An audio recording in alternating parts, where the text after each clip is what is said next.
I am Baba Wawas, and I am opening a beer.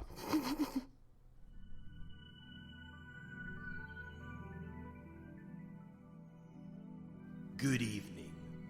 On behalf of Three Sheets Nation, the place where drinks come true, we welcome all of you to the podcast, Three Sheets to the Mouse. We are gathered here tonight around the adult beverages to share a drink, to share a thought, and to share news. We hope you enjoy our story tonight, Erections of Earth.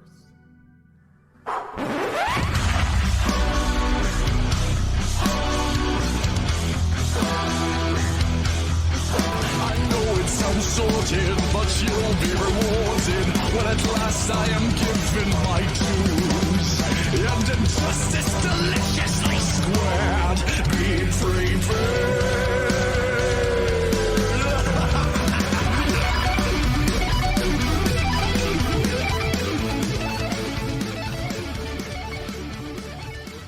Good evening, everyone, and welcome to episode 145 of Three Sheets to the Mouse. I am your host, Walter Cronkite. I'm not sure if this is actually Walter Cronkite's voice, but we're going to roll with it anyway. So joining me today are two guys that would like to take Dan Rather's job. Mikey. I always fancied myself more of a Peter Jennings. I can see that. Adam. This is Baba Wawas. That's not fair. I don't do a good newscaster voice. I got what if I got Stephanopoulos? I got nothing. Come on, give me your best Oprah. I don't do an Oprah. I don't even do a Ron Burgundy. Okay, quick. Give me your best okra. Oh, no. I don't eat okra. Me either. Even if you bread it and fried it, still tastes like hot snot. It does.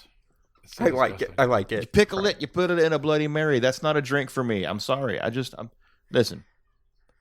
I didn't mean to interrupt the newscast, Mr. Cronkite. That's okay. It's not the first time.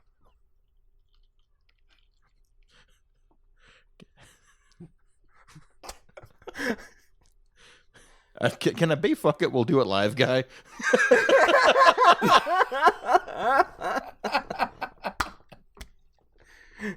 But I'm just not that angry.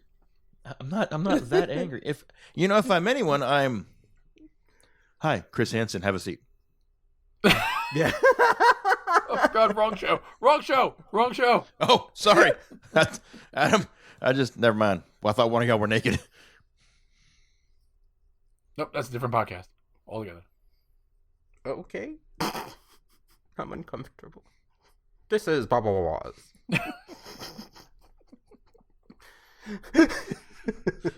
Well, let's move on to what we're drinking, because obviously we've all had enough of it right now. So, Mikey, what do you got in your glass? Don't tell Stephanie. Oh, Uh-oh. fuck. Her name's Did it have her name You're on it? dead. Unless her name is Honey in Tennessee, then no. Although the package it came in was addressed to her. Then it's hers and you're dead. It's hers and you're dead. I saw this happen in your house, Mikey, when she got that package. She doesn't listen to the episodes anyway. Only the ones that she's on, so we're good.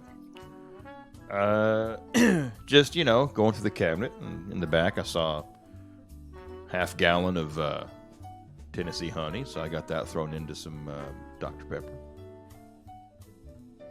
You're drinking her Dr. Pepper? No, it's her mom's. Okay, fair enough. All right, that's allowed then. I sent my niece into her mom's closet to steal it for me. Jesus Christ. Hiring kids for larceny. I didn't pay her. Because she's smart. She came out with two. One for me and one for her. And one for her. There you go. That's the way you do it. I got to remember Well, she's going to get in this trouble. trick. She's got to get something out of it. I got to remember this trick next time I'm visiting her house when I send her to go get me a beer from her dad's ice chest. That when she comes back with two, I got to confiscate them both. Yeah. Well, you see, that's when she doesn't come back with two. You don't see the one she already hid. She says, she's one for me, and I'm going to pocket this one. Yep. Adam, what are you drinking? Well, I have a small can selection of Trogs tonight because I already drank the Mad Elf. So what I have now is their chocolate stout. And after this, I'm going to move on to the Troganator. I like the Troganator. That's their original beer. Yes. It's good.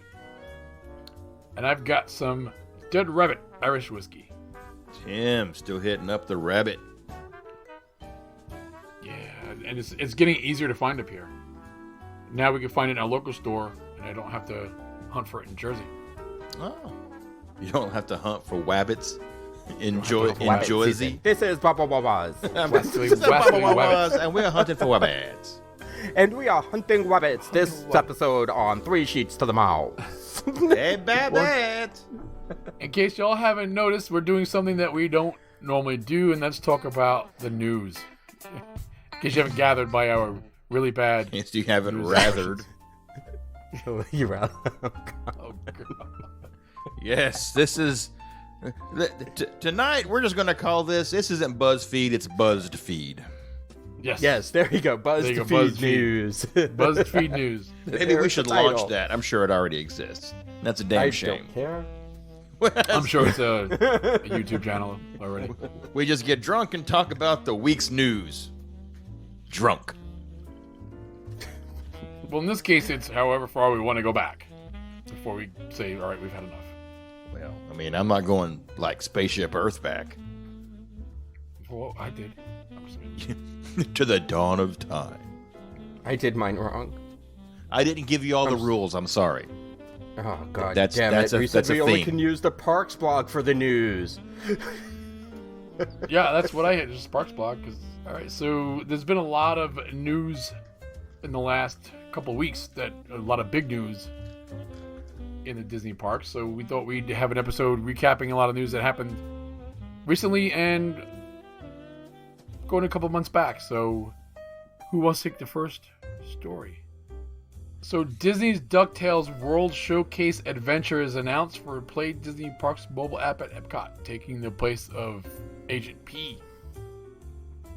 Perry the Platypus. Which I just finally started watching by the that way, show. Adam just started watching this show, and I was trying to follow along, and I can't because it's just so I like it. I'm sorry. strange. It is strange.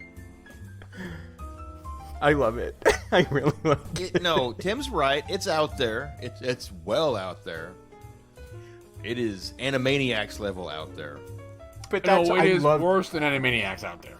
No, it's right there with Animaniacs. Only thing it has going for it is the cast, the celebrity cast that they have doing the voices is amazing. But I mean, you have Phineas and Ferb; they're like a blended family, and they have a pet platypus. So according to the Disney Parks blog, Disney's DuckTales World Showcase Adventure invites guests to join Scrooge McDuck, Donald, nephews Huey, Dewey, and Louie, Launchpad, and Webby in search of priceless treasure. I have never seen a single episode of the relaunched DuckTales. It That's is so good. It is so good. I would say out of like everything that they launched, if you have time, watch it. They're bringing back Darkwing's in it. It's very well written. Terror that flaps in the night. It's very well written. Really, like adult will hit you in the fields at the worst at like that you wouldn't surprise like kind of surprised by this cartoon will hit you in the fields at times. I don't know that I want to watch that. Come on. David Tennant is Uncle Scrooge. Yes, that sells me on that right there because I love David Tennant. Yeah, David Tennant went. That's where I got hooked on Doctor Who was David Tennant. And then I had to watch. I never did Agent P. So We never did either. And I wanted to, even when like you had to go. Now I need to. I mean, I probably have to try to do this in January if it's Yeah, open, If it's because I open, kind of because like there it. is no launch date set for this. I know when Agent P was like first released, it was before everybody had a smartphone. You had to go and they would like basically rent out, or not really rent, but they would check out a device you would walk around and do this through World Showcase. But then I think they're gonna yank it all out. I don't think they're going to yank it all out. I think they're just going to refresh it and change it so that it fits towards DuckTales. their stuff is there already. I don't see them pulling all that down, but they'll retheme it, I think. I don't know. I'm out of tune with what comes on the regular Disney Channel that you get with your cable subscription. I don't. Yeah, because we don't have cable. Well, but my question is, are kids watching this DuckTales cartoon? Yes. It's actually doing very well because adults are enjoying it. Are they going? So, okay, then that segues into, are people going to participate in this as a family unit? You think? I can see that, adults yes. can get in on the Disney Play app. I think I think not enough people are doing it because it's not. I don't think it's being put in front of people the right way. I don't think it's being publicized. I don't think it's being promoted quite the right way, because you see a commercial and they mention this thing at the very end of it, or maybe you get like a YouTube ad or something like that, and I don't. Well, Agent P used to have actual stands that you would see this sign, sort of like how when you would walk into Animal Kingdom and you would do the Wilderness Explorers. It was that kind of thing where you would have to get this phone device to actually use it. Before Agent P, it was Kim Possible. Yes, it was Kim Possible. So it does have a long-standing kind of tradition as they're trying to bring kids into this. Now, the Star Wars one, I don't really think is aimed towards kids. I think the Star Wars one is really aimed more towards the geeky tech kid guys and teenagers who are waiting to get on a Star Wars attraction or waiting to do something in Batuu. I don't see it aimed towards the little ones because a lot of the stuff that has to be scanned is pretty high up. So it's not really kid-friendly, I would say. I don't think that Disney has done a really great job getting it out there in front of it. Well, the only thing I can say about that is Parksblog had a whole article about the new things that were recently launched for the app, for that thing in Batuu. Because with the new attraction opening, they updated some of the jobs and some of the missions. So there's this whole thing that's going on that they are making mention of it. But again, this is not for the average park goer to Disney World is not necessarily looking for this distraction. They're not looking for the extras and the add-ons that you can do. They're looking, if I go here and then I do this and then I do this, I can hit all these attractions and then go on to the next attraction. They're not looking at the details, majority of the time. I think you're right. I think people that go to Disney World the first time and they come back really enjoying it. The second time they go back and they look more at the details. Exactly. So that's when they actually dig in. That's when you actually dig in. That's when you have that time where you did all the super attractions. You did everything that was expected for you to do. Now it's time to do the unexpected. Okay. I'm not going to say you swayed me. I'm still sticking to they're not putting it out there very well because they haven't quite yet enticed me to do it. Well, it's not out yet. No, not the DuckTales. I'm talking about the Star Wars thing because it's similar and it's just like they haven't quite got me in there where I'm like, well, next time I go, I'm going to try it. I don't know. Well, it's just, for me, the Star Wars thing was just something to do. And I wanted to see what, I enjoyed it because sometimes something would actually happen. Yeah. When you did it. And that's what I get a kick out of. The interaction with the actual land, to me, makes that kind of experience worth it. That's where Agent P was so successful, because you would see something pop up that wasn't there a few minutes ago, and you would ask, oh, what was that? What did you just do to make that happen? And a lot of Agent P was word of mouth. If you saw it happen, you want to know what was going on. That's kind of the problem that I had, where there was a generation gap thing with Agent P, where parents really didn't know what Agent P was, but the kids did. Now, with this DuckTales thing, I think it's going to bridge the gap because the parents grew up with DuckTales, and now the kids are growing up with DuckTales, and it's gonna have that family element. Everybody's going to be able to do it together and enjoy it together. And I'm looking forward to playing it. I'm going to play it. I'm also going to try to play Agent P in January, so there's that. If it's still there, we don't have a launch date for this, so it could open. It's going to be there. Don't crush my dreams, Tim. To piggyback a little bit off of this, and we talked about what's going on in Star Wars, they are revamping the Disney Play app for Galaxy's Edge and Batuu with the Rise of the Resistance launching out. And I don't know if this was available in the previous iteration, but you're actually going to be able to trade things with other people that are playing it. That's the rumor. I don't know what those things are. I mean, I think if Disney found some way to capture what's going on with Pokemon Go and throw it into this Batu area with trading and moving here and moving there and doing stuff and controlling things, you would have a serious nerdgasm, I guarantee it, if they could find a way to make that happen within this app.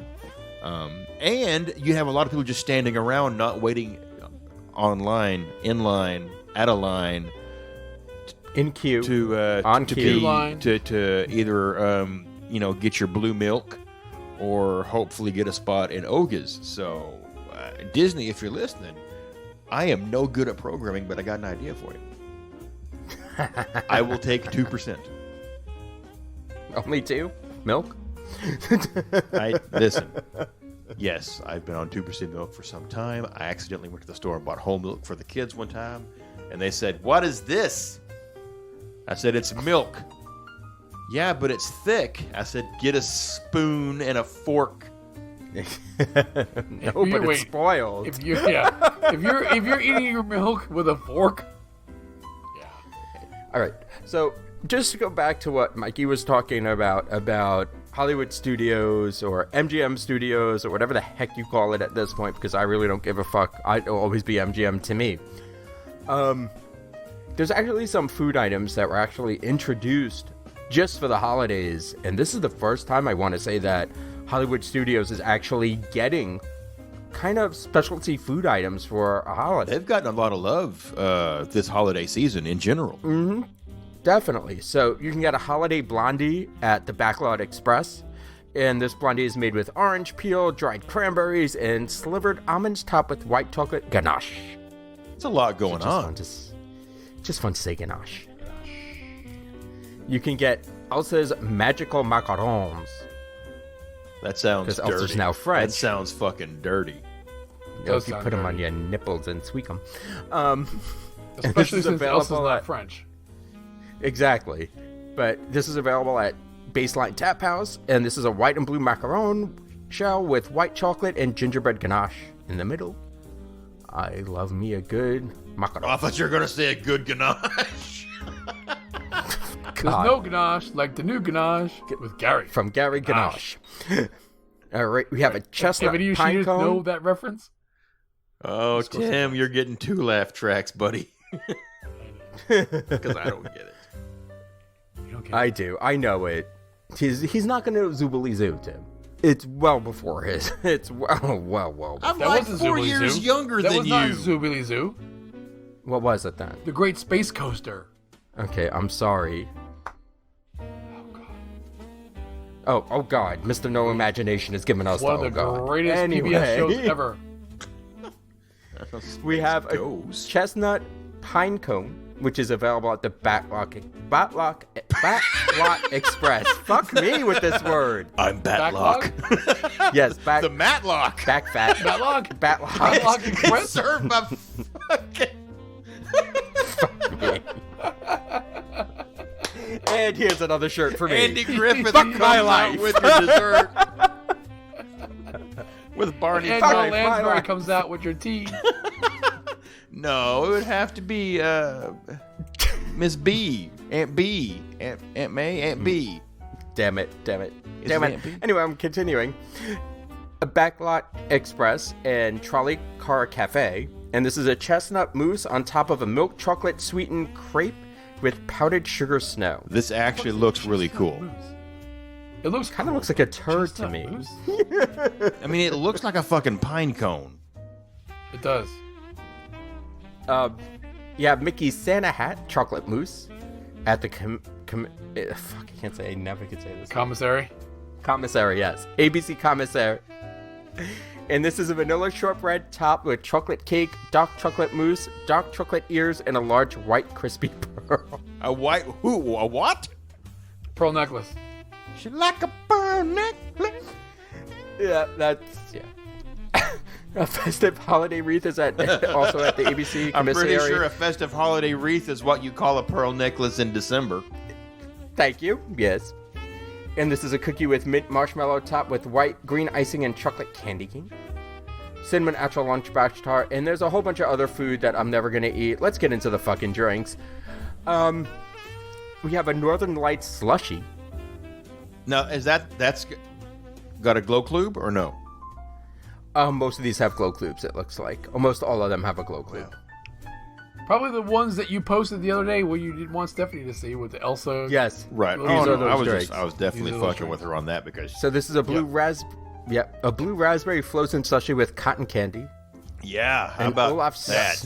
These don't have alcohol in them. No, I think that one is for kids. That's the one that has Elsa hang on the side of it. Yeah. And then you have an Olaf Snow Flurry slushie. Yep. And this is a vanilla orange frozen slushie with whipped cream. Like a dreamsicle. Now, yes. A Holiday Mule. Now this at the Oasis Canteen and Sunshine Day Bar and Animation Bar. This is vodka, limoncello, cranberry juice, and ginger beer. That yes. sounds delicious. That Yes, it has, does. in my opinion, the coolest glow clube because it is the Mickey ornament. Yes. Yeah. That's pretty freaking awesome. We also have the Frostbite cocktail.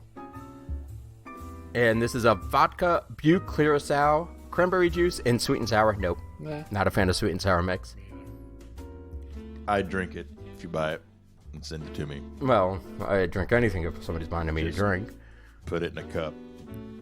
Ship it. Oh. What kind of cup? Athletic. Hot. We have a Winterberry margarita.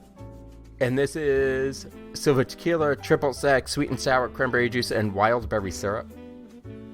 I really feel like if you put tequila and sweet and sour in anything and a bunch of other shit, you can call it a margarita. It's automatically, yep, pretty you much. can give it some type of boutique name and call it a margarita. Now, this is the one that I'm kind of stuck on. Because as much as I would like to try this, I don't think I'd want to drink it in Florida. And this is a hot cocoa flight. So we have, it's a 3 hot chocolate. It's one with vanilla vodka, one with your black cherry bourbon, and one with Irish cream liqueur. Well, I mean, it's been like in the 60s here last week, so you could get that at night. Well, apparently with it's supposed to be like in the 50s tonight in Orlando. So Oh, God. Is school going to be open tomorrow? no. I would love to try this, but it ends January 5th, and we don't get there till the 7th. Yeah, we just miss it by 2 miss days. it. Maybe you can get someone down there early and buy you one. They'll just keep it in the oven or the microwave because in the South, we think putting stuff in the microwave keeps it fresh. Wait, for real? Keeps your bread fresh. No, why do you no, for real? After dinner tonight, my mother-in-law took all the fixings and put in the microwave so my wife could come over and have it an hour and a half later. Uncovered. But it's in the microwave, so it's got to be okay. It's got to be okay. No, this Mikey, I don't believe you. You're lying. You can ask the queen. I promise you that's what happened tonight. It was good gravy, though. But gravy gets skin. Oh. Yeah, but you just whip it up. All right, your news article's next, Mikey. Oh, well, let me see what I got. Okay, listen, I'm going to skip around a little bit because who knows who's got what next. I'm going to go to Epcot, and I'm going to say, listen, we got a new restaurant coming in. You got the Regal Eagle Smokehouse. That wasn't necessarily like this month. It was a little bit further back when they originally announced it, but they've given us some more details about it.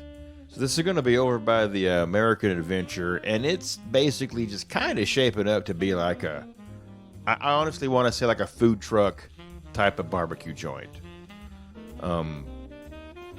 Looking at some of the pictures of food, it's the photographs always look good, but I think they're looking to try to capture the barbecue flavors of the nation. So it's not going to be only like Memphis style or Kansas City style or a Texas style. They're looking to kind of bring a lot of that together. And, you know, listen, if you're going to try to find a food that does harken back to what Americana would be, barbecue does kind of make a little sense.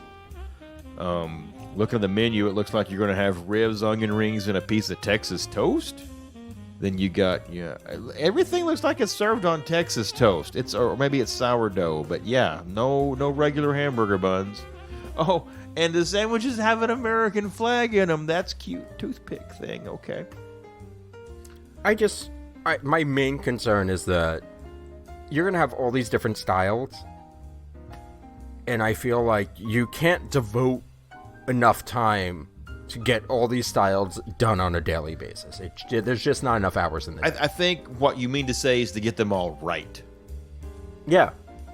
Well, I mean, exactly my point. I would much prefer for them to stick to one and get it done excellently than to do multiple sauces and dry rubs and all this stuff. There's no way they're going to do this properly. I don't care what anyone says. Now, the concept art looks pretty cool for this because they're supposed to have a pit out front where, according to Disney, they're going to have a pit with meat or, a smoke pit rolling and going all the time out there. And I'm really leery that they've actually got meat in this smoke pit. I mean, they do have a smoker on hand for some of the food and wine events, so it wouldn't surprise me. It wouldn't be surprising if they do, but it's not going to be. I don't think it's going to be the quality that we're going to expect, that we want. I seriously expect it to just have it's going to be smoked for a couple hours and that's it. I was going to say I would expect it to just basically be not really even real smoke, but just be like vapor coming out of a smoker and with like the Rome burning smell behind it. because that won't be as offensive to park goers who are all like, oh, it's the smoke, I can't take it. It's somebody give me the smoke. Well, it's not real smoke, ma'am, so you're freaking out. But hey, you know what? Disney magic. I really do think that it would be a lot cooler if, in addition to this, smoke pit they got, because they got like a greens area all around it with like picnic tables or whatever. Man, make it feel more like a backyard or a tailgate atmosphere. Have some like cornhole or horseshoes or something. I think that would be a lot of fun while you're waiting on your meal. And I know you'd be stuck waiting behind people, and maybe there'd be a fight involved. But you know what? It would be fun. Damn it! The fight will be fun. Your kid just stole the cornhole bags from my kid. You need to discipline your child. Your kid should have been faster, sir. Your kid's been playing cornhole for 2 hours. You need to give it up and let somebody else have a turn. We paid to get into this park just like you did. See, I hate that fucking expression. I hate that. That's the worst thing you can ever fucking say. Okay. And maybe that won't work, but damn it. I would be more prone to go enjoy a sandwich here because some of them sandwiches look pretty good. But if you put an onion ring on something, it automatically looks better. It may not be better. But onion rings make everything better. I would be more prone to want to go here and just sit and for the ambiance of just looking around and feeling like I'm at a backyard cookout. I don't care who's playing cornhole. I just want that feeling, and I think that's what, if they could capture that here, it would be a big hit in Epcot. And I see what they're doing is because everybody, you go to Mexico and you get you get Mexican food. I almost said authentic. Well, if you go to Hacienda, it's... Yeah, I mean, listen, you go to Japan and you can get like 6 different kinds of Japanese food apparently now, with all the different restaurants they got. But America really was kind of sort of lacking in something that just felt American. Okay, and just to jump on this, we do not have one barbecue joint opening. We have 2 barbecue joints opening. Yeah, we do. And if you're jumping on this, Adam, I just want to go on record and say, when the Roundup dinner party happened at the Contemporary, I believe I said, I think they're just testing this out for a restaurant later. Nah, they knew this restaurant this was planned before that. Oh, was it? Okay. Yeah. Well, maybe the menu was being tested. It's gonna be, well, they wouldn't put it in. Barbecue's the new it thing. Apparently, it is in Disney right now. I wouldn't be surprised. So it's Disney like latches onto a concept and they take it to the T. Like when they, like a couple years ago, it was all Italian restaurants. Now it's all barbecue. So, real quick, hang on, Adam. Real quick, I want to cut you off. I forgot to mention that the Regal Eagle is also a craft beer house. So, no, correction. It's craft house. Craft style beers. So it's not going to have craft beers. It could be Yingling is still considered a craft beer. It's going to be Sam Adams. It's going to be Sam Adams. Yingling, they're all considered craft beers. Okay, so well, that's what you're going to get. Yeah. Sorry. Anybody who was expecting to get Trogs, you're not going to find it there. Yeah, you're not going to find anything crazy. Okay. I'm sorry. Adam, do tell me about this other barbecue joint that Disney has decided Roundup Rodeo Barbecue Restaurant coming to Toy Story Land in Disney's Hollywood Studios. This sounds exciting. Just okay. If you say so, I don't know what to say about that. It sounds like Hoop-de-Doo in... No, it sounds like Flame Tree in Hollywood Studios to me.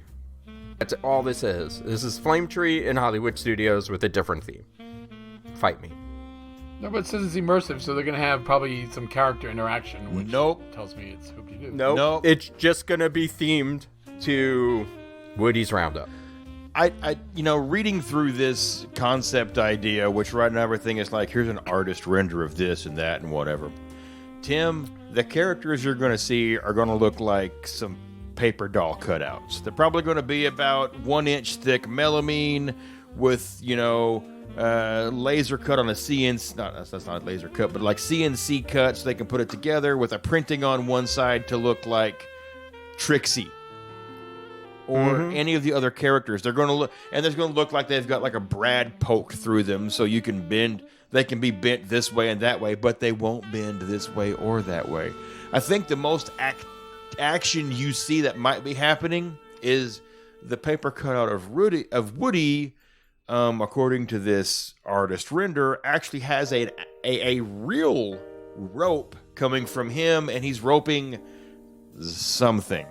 Now, they can't put the characters in here because you can't have two characters this close together on stage at the same time.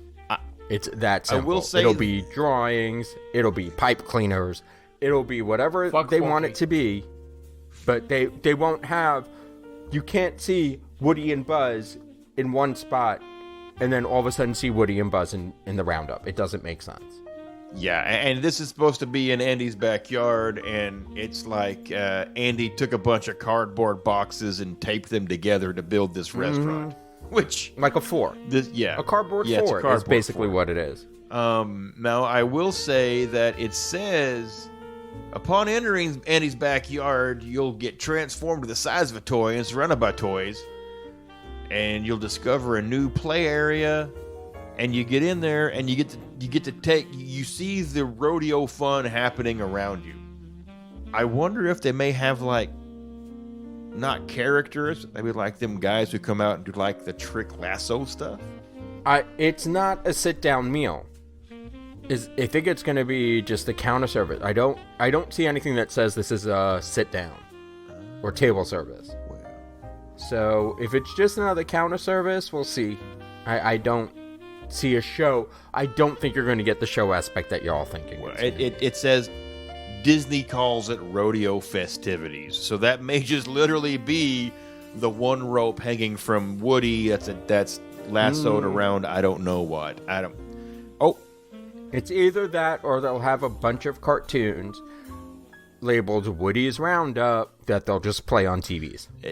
The concept art, the cast members looked like they were wearing they had a cowboy hat and like a vest and stuff on. I feel bad because people may end up going here thinking it's Whispering Canyon version 2, and they're going to come out going, what was that? Oh, it was Flame Tree version 2. That's all it is. That's all this is going to be. It's Flame Tree with walls. Yep. With air conditioning. Fewer fans and because less they got ducts. But it's still Heinz fucking barbecue sauce. Well, but you see, but that's also what I'm concerned about the Regal Beagle. So Regal not the Beagle. the Regal- You son of a bitch. You son of a bitch. Thank you, Jack Tripper.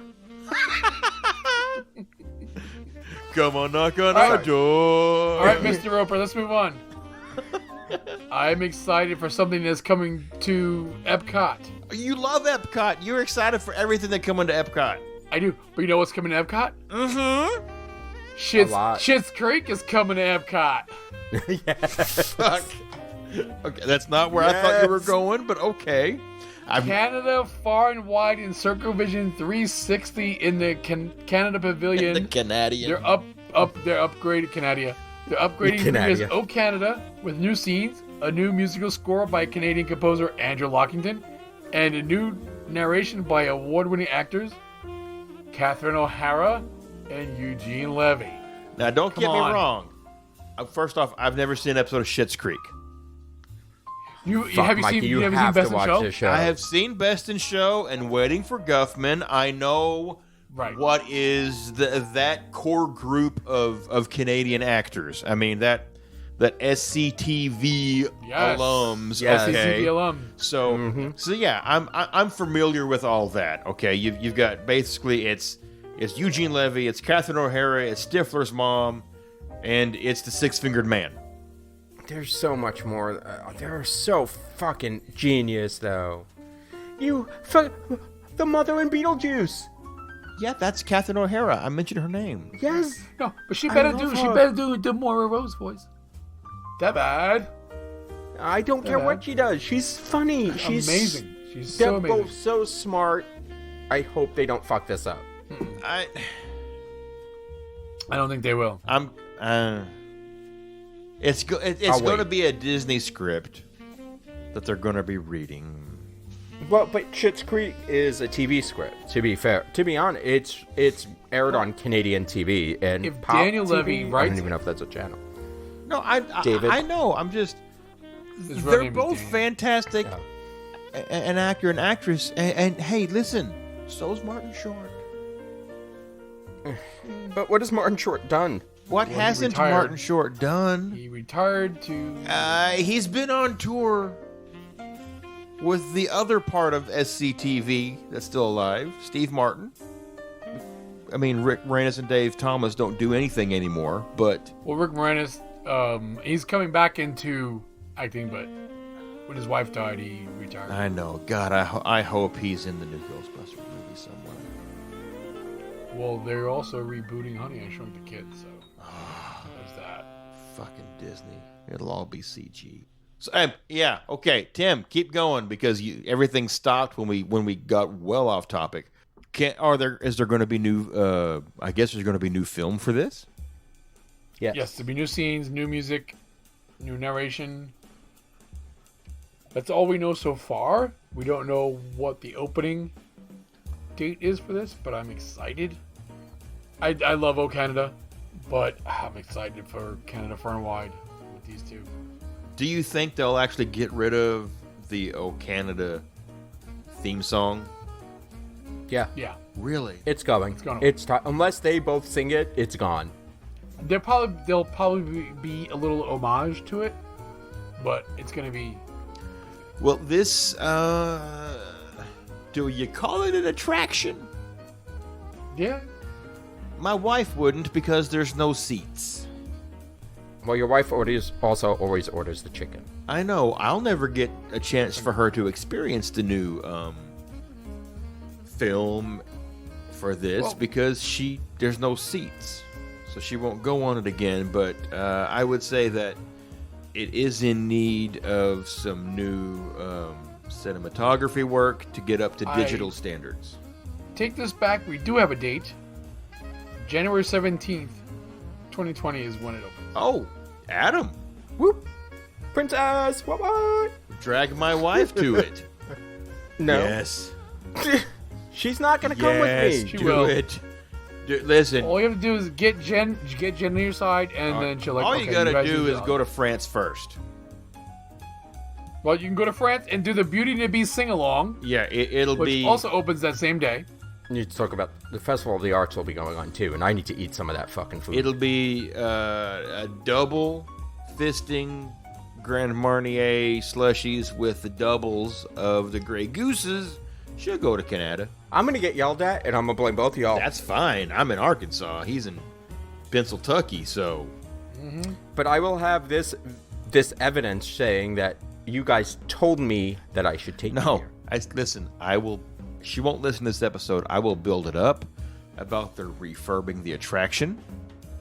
Like I will said, make if this goes south, I won't say they're putting this seats will in. be audio evidence. But I'll make. You know what? Fuck it. I'll just tell her they're putting chairs in, and they got new actors and actresses, and you need to check it out. And I'll just tell Jen to take her to it, and you got to make it happen, Adam. Tim, I love this news because I love Martin Short, but he's been there a while. So let's get some. Listen, there was a trip that we went and did all of the underrated Epcot attractions, all the movies in World Showcase. We did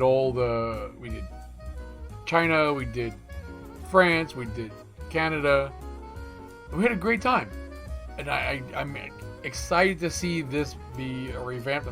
China's also getting revamped, and France is also getting the Beauty and the Beast single.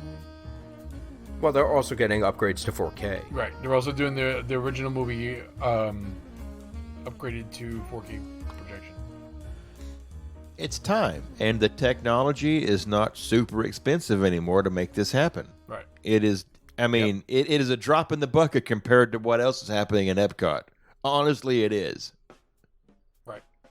God, I'd hate to be in charge of requisitioning the replacement light bulbs. Speaking of which, I mean, Space 2020 is not going to be cheap to make. Space 2020 is never going to open because they're never going to find an executive chef. They will. Isn't it supposed to open like It's not going. 3-4 months from now? It was supposed to open Yeah, December. it was supposed to already be open. Yes, Right. and then they lost their executive chef to a Las Vegas restaurant. So they currently don't have an executive chef, from what I understand. So who knows when They can this hire me. I'm available, Disney, if you're listening. And he goes by the cooking Wookiee. You don't get much more space than that. I can't go by Chef Tim because it's already a Chef Tim in Disney. Well, you can be the cooking Flying Wookiee. fish. Be the cooking Because Wookiee is just a genus. and it's also in space. Yes. Well, I mean, technically we're in space compared to someone who's not from Earth, so that's a thing. Oh, jeez. This is true. Yeah, this is also true. That's a true. I may not be That's a from. true. It is a I may true. not be from Kashyyyk, That is. It is a true. but it is a true. Yeah, Tim's a Wookiee who was born out of wedlock on a bastard planet. Yes, not in Kashyyyk. Listen, I was so excited for Space 220 when they originally announced it, and I'm still excited for it, but I want them to get their shit figured out because I know right now Disney Imagineering is busy getting all the stuff that makes you want to go to it look cool. If I would go to it for a grilled cheese sandwich and tater tots right now, if Yes. I could still experience everything else that's taking place inside that building. I would eat dinosaur-shaped chicken nuggets. I would eat a Mickey Dino check nugget. meal. I want to see what's happening in there, man. I'm really excited for it, but I think this is going to be a 2-credit meal, from what Oh, it's sounding absolutely. like, and it's going to be expensive. And I hope the wait is worth it at this point, because they're kind of keep on pushing this back, and it's kind of concerning me a little So it bit. sounds like I'm going to the Land Pavilion, and I'm not going to be eating here. Why not? For, Sunshine not for Season's 2 amazing. credits. No, you can eat for a couple bucks. then. No, I'm talking about 220. Space 220. 220 is the average fucking ticket, apparently. Yes, per person. That's not only. That's what it means. It's not only the name of the restaurant, but your average entree is now $220. Well, you know what? Shipping it up to, low Earth orbit ain't cheap. Somebody got to do it. 220 miles Somebody gotta pay above for it. Earth. Fucking tractor beams. I mean, come on. Fucking tractor beams, he It's says. cheap. Tractor beams are cheap. It's a space elevator, Tim. Because that's what you go up on, apparently. Apparently. Oh, I mean, looking at, they're supposed to have something where, you know, you're supposed to see like the food you're eating growing on the walls around you in this, and it's spinning to mimic Earth's gravity, and you're, you know, it's supposed to represent the fresh food that the culinary team uses to make your meal. But to find out they don't have a lead chef guy thing is no bueno. Well, it's just taking too long to open. So yeah, they really should have, you know, maybe waited a bit before they mention. You know, listen, right now Disney parks is spread pretty damn thin because they got shit happening all over the place. I know. I just think they had their chef hired, and the chef got a better deal. And if it's that kind of quality, there's only so many of those chefs to go around. Listen, if you hire a chef now and the shit ain't ready for 12 months, what's he doing for 12 months?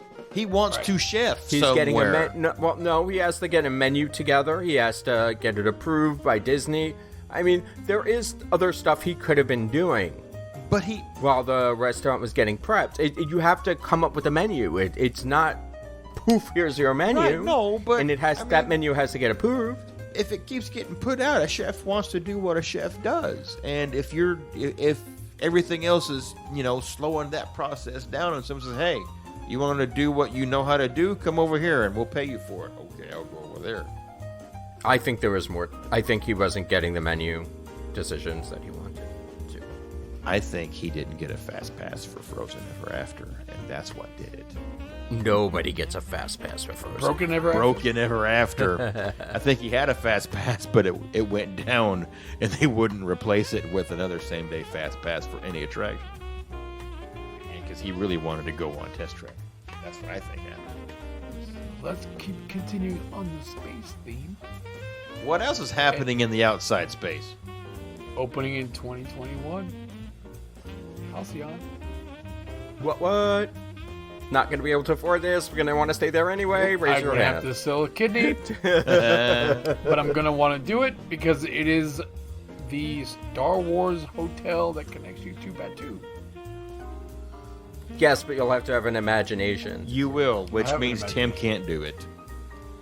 Fuck both of you. I have an imagination.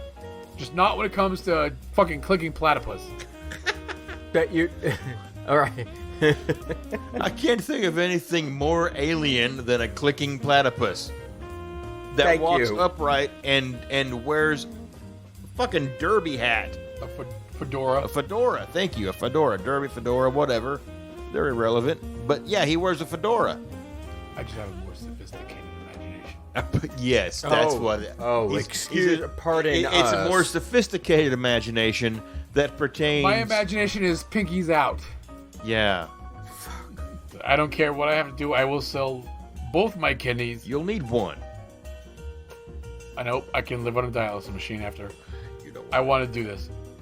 I'm not taking care of your ass if you're fucking on a dialysis machine. So, newsflash for you. Sounds like you're moving to Arkansas. Hope your life insurance is paid up. Stephanie worked for 2 years. Apparently, this is going to be my swan song. I'm going to stay at Halcyon and die. People die on cruise ships all the time, Tim. Yeah. Pretty They'll much. just roll you down to the freezer. This will just be a fake one. Yeah, you won't have to roll very far to the freezer. Yep. I wonder if they'll Right shoot you out the back end of it like Spock. Right into I-4. Right into I-4. What happened? Well, he's on his way to Tampa. No cage driving then.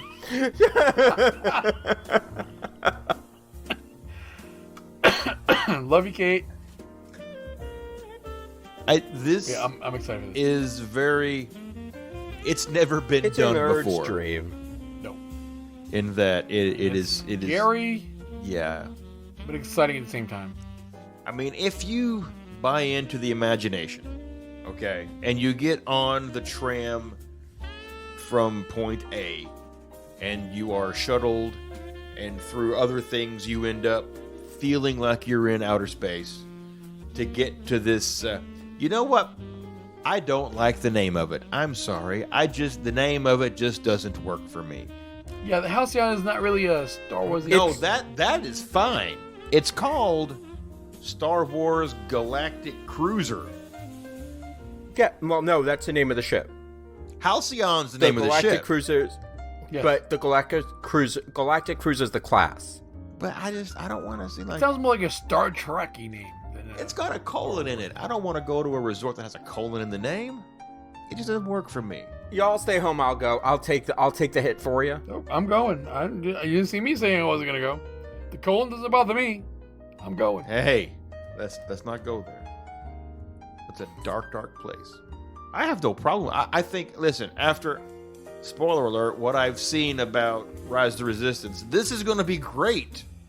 As long as everybody else that's going to this and staying here is on, no pun intended, on board with what's happening. But Well, I think you're going to have those casual... I don't know. Not for the price that they're charging. yeah. There is nothing. You're going to have this. those rich casuals that are just like, I just want to stay here just for the fact of staying here. But I don't think you so. will have those fans that are going to be, and I'm going to do the costumes and get my backstory. I'm going to be all in. Tim's going to start rolling his dice now. He's Yep. Yep. Listen, When was the last time you played Dungeons and Dragons, Tim? I don't Ever? ever, but Okay. I've been to Ren fairs. That's not even close to what this is. Did you go to the Ren Fair in a Ren Fair attire? No, we had to buy the Ren Fair attire at the Ren Fair. Oh, they'll sell it to you on the ship. Yes, we did. Guaranteed. You can buy that on the Halcyon. Again, I roleplayed, I LARPed, I did all the nerdy things you can possibly ever think of doing. This is the ultimate LARPing, role-playing thing without dice. I am all signed up because I am not good at dice.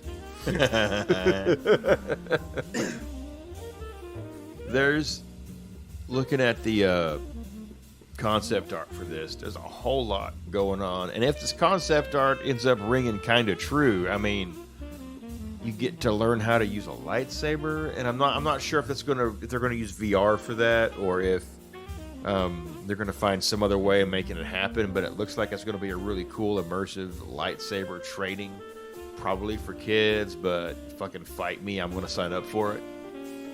Well, there's a lot that's going on here. There's like, even when they announced it during D23, that there was going to be like, you're going to be summoned to like different parts of the ship depending on which side you're on and all this other stuff. So I mean, it's going to be an experience like anything else. It's you're going to get from it what you put into it. Right. I mean, And if you're willing to buy in, you're golden. If you're not willing to buy in, then there's no point in going. listen, there's going to be a bar on it, so. But who knows, you might have a job to do in that bar. You might have to spy on somebody in that bar. So, I mean, it can be very interesting. Now, one thing that does kind of bug me, it talks about, you can go to the bridge and operate the ship's navigation and defense systems under the crew's guidance. Yes. That sounds kind of video gamey. And it also sounds like every kid visiting that place is going to want to go there. But that's for the kids. I'm sure there'll be other things for the adults to do. And I think you have to be invited up to the deck. It's not something that you just can do. Like, it's a story. You're running your own story in this situation. Well, how come we got... And let me look at it again. It looks... No, it's Chewbacca. There's a concept art piece that has stormtroopers hassling people, but it's also got Chewbacca helping with luggage on the same thing. I understand that that's probably not going to happen. Well, but why would... not necessarily Chewbacca. Well, he's got the bandolier thing around his shoulders. Still not necessarily Chewbacca. But that is what makes Chewbacca look like Chewbacca and not, Wookiee A from, the Solo movie or whatever. Christmas special. Yes, from Life Day. That bandolier thing, I don't know. Hopefully this artist stuff is just like, hey, this would look cool, I'm going to draw it. And it's not actually a thing that happens. I don't mind it. It's supposed to buy you into the universe. Why would you have an average bellboy doing your bags? you're blinded by fandom, Adam.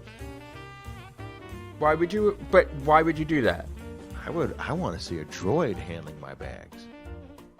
There's a chance of that. Well, if you watch the Imagineering stuff, they haven't figured him out quite yet, but they're getting there. Yeah, they want you to be able to talk to them and carry on a conversation Yes, with them. And it's like, well, I mean, I've got teenagers. I can do that with my teenagers, and they still won't take my bags for me. And they'll answer you the same way. Beep, bop, boop, Yeah, and move on. that's Boston for you. Keaton just walks right past you. I think I'd prefer it if they pretend they don't hear me. I got one I can send to you guys want experience with a teenager. So here's something that Disney's rolling out there because, you know, they're behind in the times. They've got their Disney Genie electronic app coming out, I think in 2020. They announced this at D23. Late 2020, you're supposed to have this Genie which will help you plan your trip. And it's going to make your Magic Band work its best for you and help you do the things that it thinks you want to do. And basically, it is Disney's version of touring plans. You're gonna log into this and let it plan out your day, your trip for you. And it says it's supposed to make it easier by providing customized itineraries geared toward your interests. Here's what I think. I think it's going to let Disney know what you're doing and help you, help them move you to underperforming attractions under the guise of here's something that we think you want to do.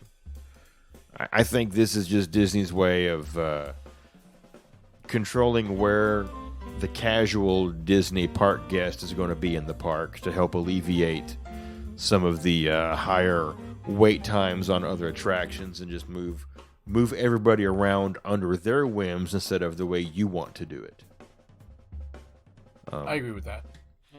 So it's like, you know, if no one's riding this ride, it's going to be heavily promoted to you. But hey, this is something you should do. Look over here. No one's riding this. You want to do Goofy's Barnstormer, I promise. And you're. Yeah, I know you. Hey, listen, I like it. I like Barnstormer. I think it's fun. I love the small runaway minecart type roller coasters, and that's what that is. But yeah, I think this is, again, Disney's a little bit behind because, you know, touring plans is a thing and people are making money off of it. And Disney wants a chunk of that. They want to be able to control that, and so they're offering their Disney Genie thing, which will be used by the casual park goer, the first time Disney park goer. That's what this is really going to be useful for, because it's going to give you some structure for your trip. It's going to tell you what you're doing next, and you don't have to worry about coming up with those decisions on your own. I won't use it. Yeah, I don't feel the need that we need to use it either, but I can see the draw for an audience that may need it, but it's not us. And it's probably always going to be down whenever you try to use it, like anything else Disney launches. Yeah. I mean, I can see a use for it if it's accurate. Like how Touring Plans has their apps that are accurate. And people can actually kind of post their actual wait time as the posted wait time. But other than that, I don't think it's necessary. It's just, you know, another app for Disney to have in their arsenal that they want to pull people away from other third parties. Well, I mean, also, when you think about it, Touring Plans actually charges for their They app. do.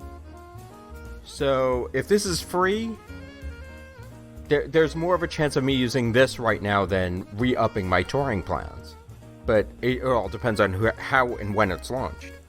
Well, the win is going to be late 2020, according to the interwebs. If it doesn't go away. Yeah, but before it gets a chance to launch, it goes away. Disney's been known to do that kind of thing. Yeah, I could see that. All right, for me, I got Mickey Shorts Theater, which debuts in March 2020 in Disney Hollywood Studios. So this is not, believe it or not, taking place of the Muppets. What they're thinking, it's taking place of the theater by Launch Bay right now, which used to be the old animation where they showed the Mushu. Never went there. Been to Launch never Bay. went Never went. Did you do the movie in Launch Bay? No. I just Okay, never mind. went and met both Kylo Rens. Fair enough. I heard about that last week. Hollywood Studios has a whole lot of buildings that just aren't doing a whole hell of a lot. Mm-hmm. And Disney's trying their best to put stuff in there that's permanent. Everything in the last 5-6 years has been just, it's all seemed temporary. Well, Launch Bay was meant to be temporary. It wasn't meant as a permanent installation. Right. And the other thing where they had Captain Jack and the Narnia experience, that was also supposed to be temporary. It was also supposed to change with the new movie releases. So a lot of that stuff, I mean, when you think about a movie studio, a lot of that stuff was meant to change.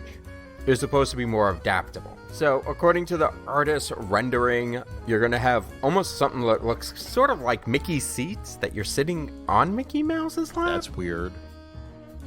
A little bit, because you can see the buttons on the back of the seats. Well, okay. You know. And this is going to be showing the new style Mickey shorts. Oh, the pie-eyed Mickey. So what they're saying is it's going to be an original short, and you'll have the chance to take your picture in special photo locations. I don't know what the hell that means. Instagram walls. Instagram. Go Instagram. I mean, this is opening soon, so I don't know when they're closing the Launch Bay movie if they already haven't, but this is supposed to open in March. So there was also some more concept art released for Mickey and Minnie's Runaway Railway, which is opening on March 4th, 2020. And I kind of like it. It kind of feels like I'm being pulled into the old Silly Symphonies. But it's not the old stuff. It's based on the new stuff, isn't it? The storylines kind of seem to be more of the Silly Symphony storylines, but with the new artwork. New pie-eyed Mickey and Becky. All right. I'm going to have to say something, and it's probably the unpopular opinion, at least with this group. I kind of like the fucking new shorts. I haven't seen one yet. I enjoy them. They're written pretty well. I don't necessarily like the art style or the animation style, but I enjoy the new shorts. I've watched them a few times. Storylines are amazing, but the artwork is kind of... I just struggle with seeing everything in here as a flat, two-dimensional item. But Mikey, you can't see 3D. I know, but I can tell when things are supposed to be three-dimensional. I get a Winnie the Pooh vibe off of this. I don't know. I think it's gonna be more than just Winnie the Pooh, because it's gonna be screens and. I mean, it like that's what I'm saying. Is like whenever I look at concept art, I'm just currently getting a trackless Winnie the. It is trackless, yeah. Yeah, because Great Movie Ride was trackless, so. Yeah, but you're on a railroad, so it would make perfect sense for there to be a track. But it's a runaway, so. And the artwork that they showed, it has like the cars of the train going kind of haphazardly in every direction. I'm cautiously optimistic. I have realized that I am a hardcore cynic when it comes to Disney. I think we all are. And most anything. I'm not. I've given up on being a cynic until it's proven to me. Because, I mean, we all bashed Avatar. No, we didn't. A few of us bashed Avatar and destroyed Avatar before it was launched, right? A few of us did. I'm the one that did as not. As a whole. But as a whole. Oh, yeah, no, it was 4-1. It was 4-1 on Avatar. No, that's not true. I was optimistic about it. I kind of felt that I wanted to see it before I destroy it. Okay. Well, I love the movie, and I was excited to see what they were going to do. But a few people didn't like it, and I'm always curious about what Disney's going to do. Do I agree? Like the freaking nighttime show at freaking Animal Kingdom, whatever the heck it's called now. I don't even know if it's the same show. That's horrendous. Rivers of Nap. Yes, Rivers of Sleep. Now featuring Disney characters. No, it was bad. I was optimistic about it. I wanted to see what it was. Okay, they don't get everything right all the time, but I have to give it a chance before I say this was crap. Maybe it's because I hate to say I'm nostalgic about anything, because I mean I haven't been to Disney World that many times, but I think it's the memories you have and certain experiences you have on an attraction that are more than just the attraction. So when it was the Great Movie Ride, and we had the gangster take over our car, and it was this woman was playing the gangster, and it was so funny because she went off script and started making witty banter with my kids, because we were in the first 2 rows. So she looks back at my teenage son, who's just staring at her, and she's like, "Hey kid, take a picture, it'll last longer." And I'll just remember, and Ricky Smiley just fucking turned beet red because he was just ogling, this cast member. So I think for that reason and a lot of other stuff, I didn't want to see Great Movie Ride go, even though it was really kind of the meh movie ride. There were high points in it. So I think I've got that in my memory, which is why I'm like, I'm not going to like whatever they put here. And that's not the right attitude to have, Adam. I understand that. No, it's not even that. If you rode that attraction again and you didn't have that interaction, that's a one-off at this point. You don't get that at Disney anymore. Truthfully. Yeah, no, you're right. But hey, just takes one time. Isn't that what they said in Little Giants? Just takes one time. But that memory is never going anywhere. So, do you keep a ride that will continually disappoint you because you're never going to have that experience again? Well, I will absolutely never have a similar experience on whatever the Runaway Railway is. Right. Besides the point, would you prefer to keep your memory positive of that attraction, or the next time you rode it, you had a cast member, or they didn't interact properly for whatever reason, and now you're comparing it to that one time forever? Well, I would... Listen, I'm never going to forget what happened on that ride, and even if it would have been a little dour or sour with the next cast member, I'm still the guy that if it has a real person working up front, I'm going to enjoy it, because they're all going to bring their own. Similarly to the Jungle Cruise, if that was, autonomously narrated, it would just suck. But they dialed that interaction down. They dialed that every time when it was original, when I first rode that, there was no speech. The cast member was responsible for telling you all about the attraction. There was nobody talking over them. They told you why they liked the movies. They pointed out each scene. They knew the movie. They knew the scene. It was totally different. So every time I personally went on this attraction, because I actually went to MGM within the first year that it was open, it was less and less and less and less. So before they took out all the interaction all together, because that's what the next step was, I kind of like remembering how it used to be. And I think most everybody that goes to Disney likes to remember how it used to be. And that's what I mean. It's like I like to remember how it was for me, and that's what makes me apprehensive about what it's going to be. I'll be honest, I don't like the art style that's going to be put in here, but I'm going to end up riding it because it is the new hotness that's in Hollywood Studios. After I ride Rise of the Resistance, but I don't know. I know. Listen, I get where Disney's coming from. Hollywood Studios, if you look at all the attractions that are there, they are geared more toward tweens and adults. Okay? There's nothing that is, and any size can ride this within someone over 42 inches. Is there anything in Hollywood Studios that fits that category? I want to say almost all of Toy Story, Midway Mania. You can ride that. Midway. Pretty short. And that ass. Yeah. So yeah, you can go to Toy Story. I mean, there's not much. All of Toy Story area, I think, is under Slinky height. Dog isn't. Yeah, it is. It's not. You don't have to be that tall to ride that. Well, I mean, this is shaping up to be a mild thrill, very mild type of thrill. And listen, they've kept the storyline for the most part under wraps completely. So maybe the story that's going on is what's going to be at saving grace for me. I mean, I haven't been totally disappointed except for the nighttime show.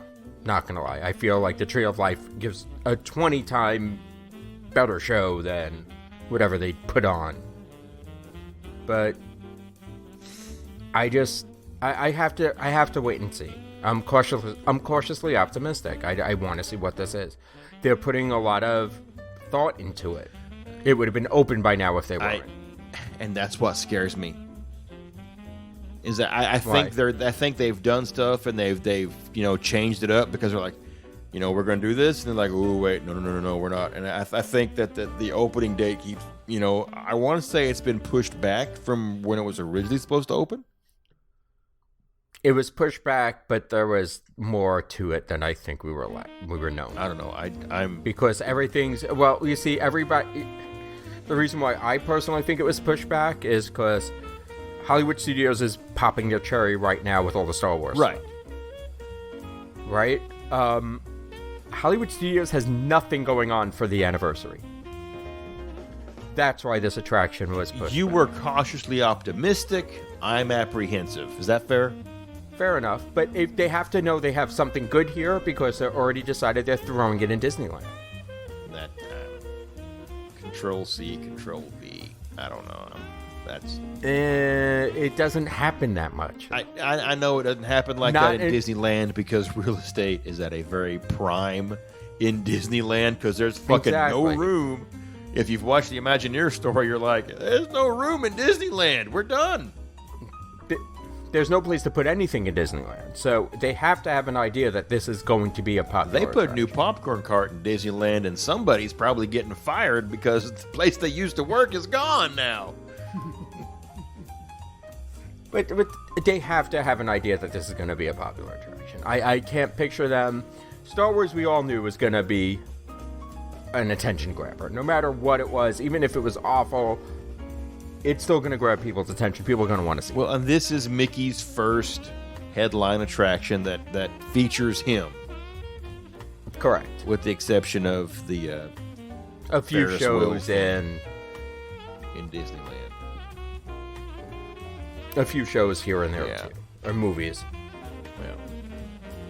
Tim was quiet throughout that whole exchange. Tim is drunk. He can barely keep his eyes open. No, I'm fine. You guys are just going on a tear, so...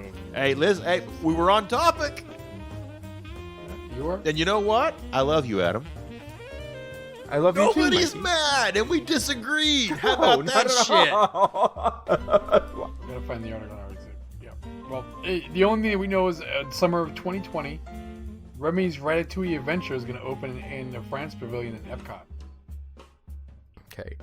The ride vehicles were shared recently, and the only thing we know is the attraction is going to bring guests through an adventure with Chef Remy through Guesto's restaurant. I'm not gonna lie. For me, watching the Imagineering series clinched me about getting excited for this attraction. Just some of the detail they showed when they put together the Paris attraction. If it's anything like the Paris attraction, I'm excited for this. I mean, I would also like for anybody who's tried the Paris attraction or actually had a chance to ride it, please let us know. if this was all the hype that it was meant to be, because looking at this on the Imagineering thing was mind-blowing. I want to say the Burks, when they went over their Disney thing, said this was amazing. They didn't. They did. I know they skipped something. Oh no, they couldn't get to Phantom Manor because it was closed. They definitely did Remy, and I believe they said this is 100% amazing and worth any of the hype Disney's been putting into it. We'll have to have the Borks on to. Who? He went Swedish Chef. He went Swedish Chef. It's a private joke. No, you're right. I think, you know what, though, for me, what's bigger than just this attraction going in is the extra detail that they're putting into the France Pavilion. They're adding a whole new village. Yeah, I mean, I know you see it when the monorail goes by, but it is really being fleshed out back there. No. You don't Not see monorail, the death buckets. I'm sorry. Death bucket. It's, you know what? This is probably the biggest thing to happen to France since Normandy. Since Les Miserables. Hey, speaking of Les Miserables, Cirque du Soleil is coming back, huh? Oh, Yes. and this is the first time I've ever wanted to see a Cirque show. And it's a Disney-inspired show. It's not just like clowns and balloons. Like, they're working on... It's a Disney collaborated show. Yeah. They collaborated with Imagineers and Disney artists to make this show. And it's only going to be $3,000 a ticket. it starts at $65. Yes, and the nosebleed seats. So you bring tampons. I do think I want to do that. I want to see it. I do think I want to do this show. I don't know, but I have New York City an hour and a half, 2 hours away, whatever. If I want to pay Broadway show prices, because I don't, I can go see a Broadway show. And that's honestly the way I feel about this. But when you're in Orlando, those options are pretty fucking limited. And that's what Disney's getting out of this. If I want to see a Broadway show, I can go see a Broadway show. You can, because you're 2 hours from Broadway. But there's also touring. If you look, we've never and you seen. really want to I've see never been something, to a Cirque show. If I'm gonna go If do a you Cirque look show, and I'm gonna you do a really- Cirque show Okay. based on Disney. If you look and you really want to see something, Cirque tours. Cirque was originally a touring group where they would come to New York for a little while and then move on to the next city and the next city and the next city. Broadway has tours that cost less than this. Yeah, they don't come I to don't know Arkansas. if I can afford to. Sure they do. I don't think they do. I think they do. You just got to find your theater. Okay, so here's what we got figured out. Me and Tim, we're dating. We're going to see Cirque. Adam, you and Stephanie can whatever. Okay, we'll go to Haleo again. You go to you go to Jaleo, J-Lo, as she calls it the whole time we were there. It's okay. Me and Steph we'll figure out something to do. She's not going to eat the shit with the olives in it. I'll That eat ain't it happening. for her. Oh, better yet, we'll go bar hopping through the Riviera. That's fine. We'll be in Disney Springs, We're right? gonna Tim? play Pig, Wolfgang Pucks, get a pizza. We'll be watching fireworks on the veranda. That's fine. I may give Tim some balcony. Mary Poppins is coming to Epcot. That's a hell of a fucking segue. Well, he said Poppins. I did. And I said, I'm talking about Friends of Mary, so it all works together, really. It's Friends of Dorothy. Good Is it try. Whatever. I'm heterosexual. Listen, Mary. Thank you. For effort. Mary was her middle name. It was Dorothy Mary Jingleheimer Schmidt. Jingleheimer Schmidt. Yes. You know what's funny is we have a highway in Arkansas called the John Paul Hammerschmidt Highway. Shut and up. I always called it the Jingleheimer Schmidt Highway. John Jacob Jingleheimer Schmidt. Yep. So yeah, Mary Poppins coming to Epcot, and Moana coming to Epcot. Like, Epcot is getting all these not attractions but experiences. No, well, they don't quite know what Mary Poppins is yet. There's rumors that it's going to be a meet and greet. Then there's rumors that it is going to be a dark ride. So nobody knows what Mary Poppins is. That's why, Step in time. in my notes, I call it an experience. But it could be an Because- attraction. Even if it's attraction, it's still an experience. You still experience the attraction. Listen, I'm just Cirque du covering my Soleil boy. bases with my modifier here. It's an experience. Listen, Cirque du Soleil boy. Hey, listen. And Moana, we all know it's going to be some fountains. It's going to be and some greenery. bullshit. Moana's going to be some bullshit. Yeah, it is. It is. It's going to be some bullshit. It's the movie is a good movie. It's a good story. It needs something in the park because I think it has the same staying power as Frozen. I don't think it's a sequel. That's what I'm saying. But I don't think this is what it needed. I think it fit It in needs a water ride. Adventureland, not Epcot. The movie itself fits better with the Adventureland theme. I agree with you 110%. It's all about adventure. It's all about this grand trip. And again, it shows that nope, not going to say this right, so this is going to be a fucking hot mess. Good luck, The Mikey. Trippity Trap. The journey is more important than the destination. There you go. Yeah. And that's what this shows. And there's nothing that says Epcot to me in this. Yeah, nowhere in this film do they preach water conservation. But that's going to probably end up being the spin at Epcot. Well, considering all the new shows are about water, You want to conserve water? Quit squirting it out of a tube. Well, they did hire Aquafina. and you got the Moana water show? You mean Nora from Queens? Yes, Yeah, Nora from Nora Queens. I love Aquafina. So do I. Can't lie. She is fucking kick-ass. So yeah, Epcot, you got first off, way too long to get a Mary Poppins anything. I'm just surprised we're getting it due to how underperforming the new movie was. I really enjoyed it. I loved it. I don't even think anyone else in my house has seen it. I watched it, and I was like, you know what? That was pretty damn good.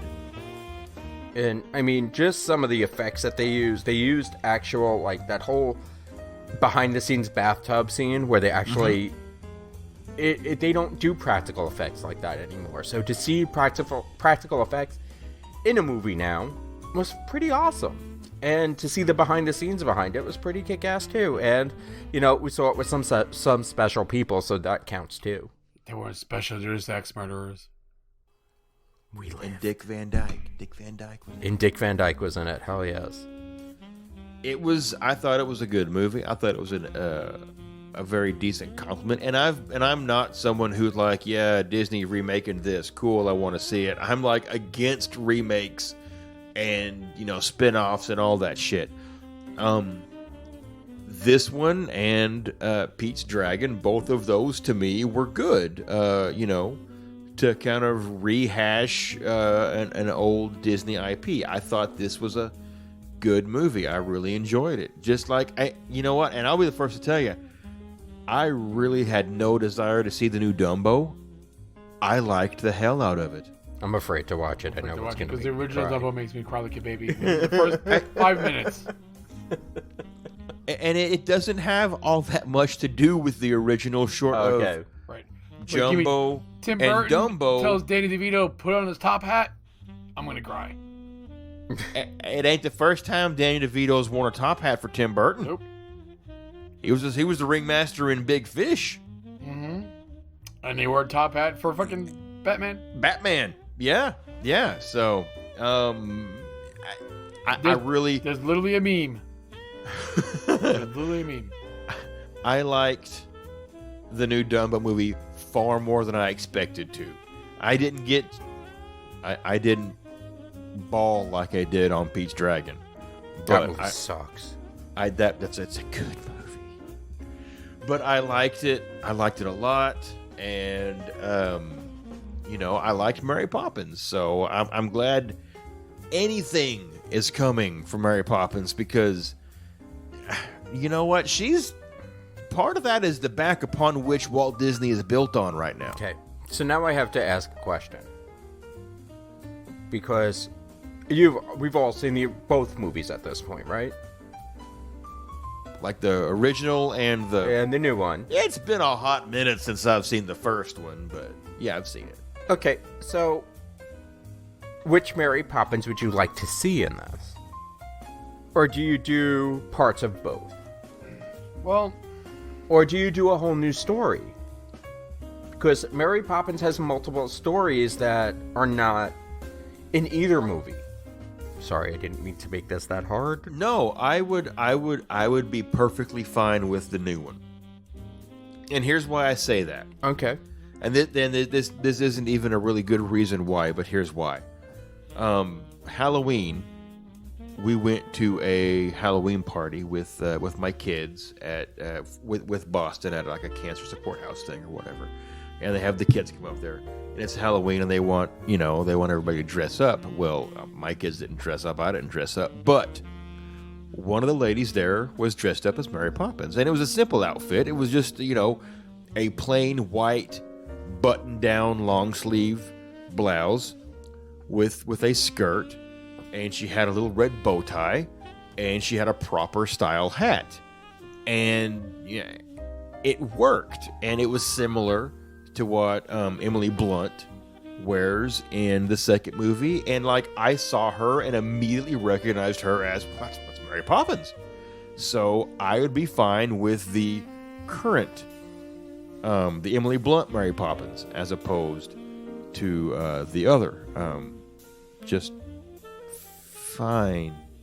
but I think the Emily Blunt Mary Poppins is the perfect continuation of the Julie Andrews Mary Poppins. So I will be fine with either one be portrayed in Epcot. Okay. I think either one of them, you'll know who the character is.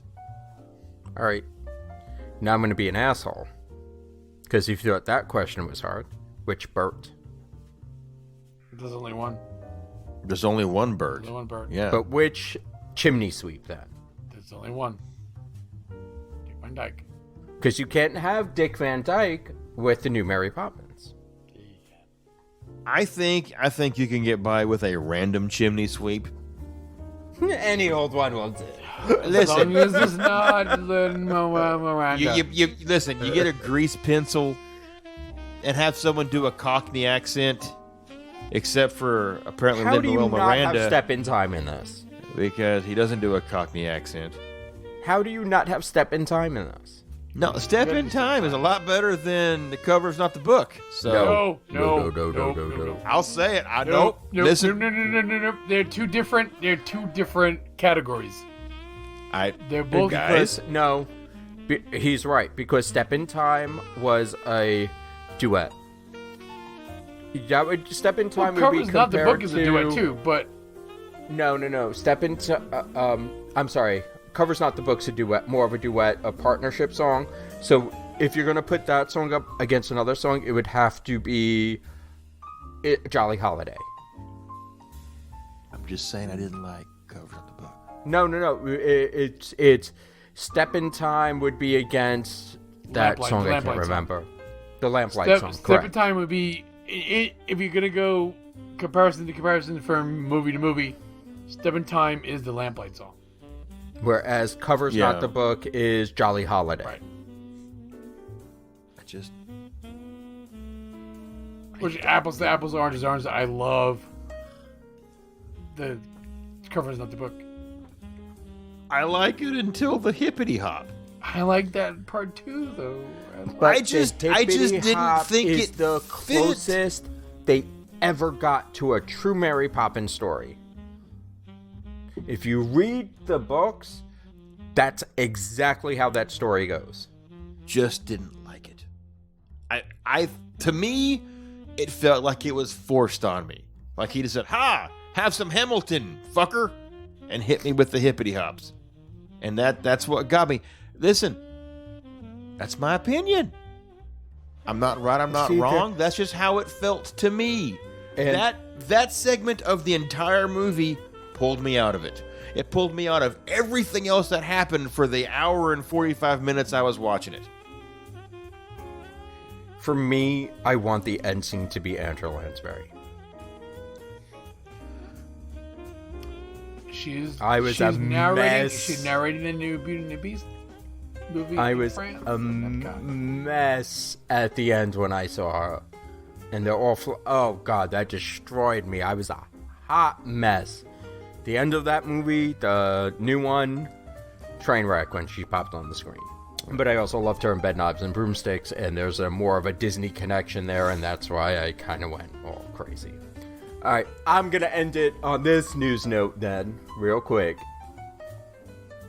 Because this was announced December 8th. The latest color collection. Oh, God. Belle of the Ball Bronze. Go! Oh, dude. Beauty and the Beast Bronze is collection. like the worst color because it doesn't translate well to anything but metal. I like it. And it literally says 1975. I don't care. I kind of want the Spirit jersey. I kind of want the hoodie thing that the guy is wearing. I don't know why. If you look at all the different things they offer, they're all different shades. I don't care. I'm a basic. In this situation, I'm a basic bitch. I'm sorry. They can't decide on what they want, and bronze goes anywhere from a nice rustic golden brown to baby shit. I like the fucking jersey. I mean, at least rose gold looked the same, from a Spirit jersey to Mickey Mouse ears to a fucking cup you bought somewhere. Bronze is going to be all these different colors because sometimes it looks kind of brown, sometimes it looks kind of green. I mean, what are you getting? I like it. Well, this is why we don't do news shows very often.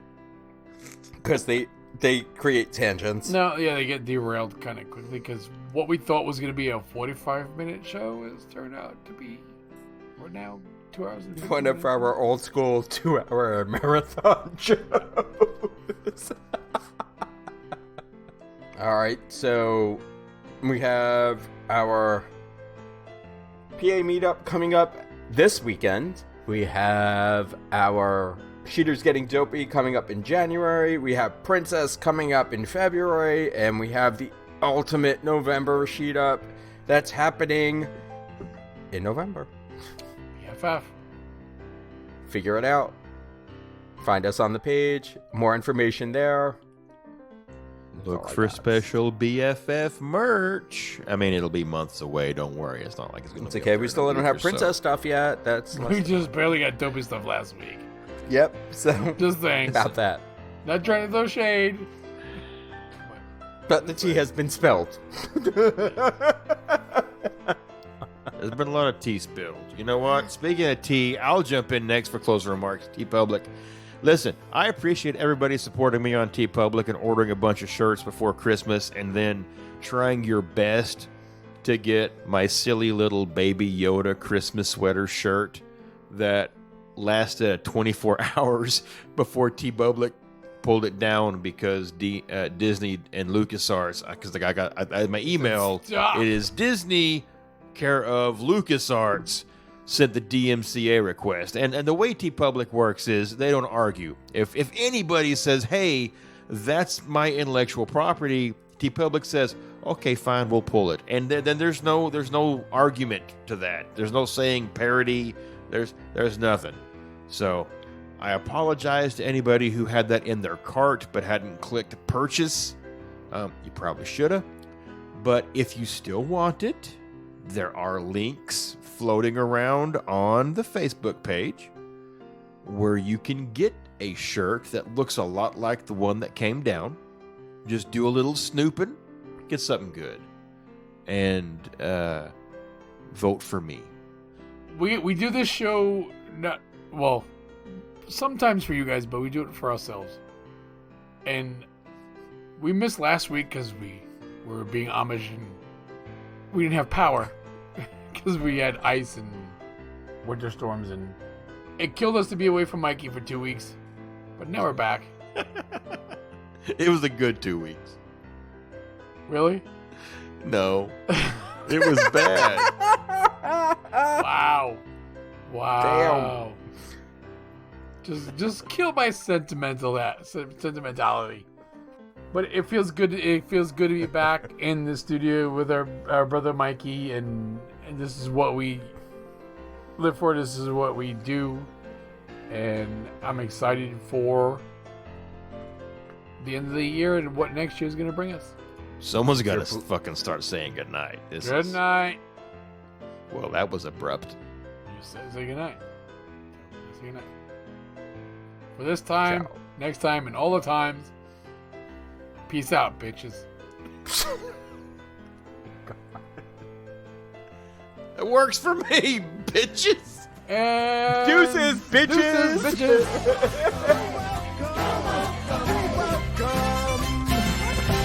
And thank you.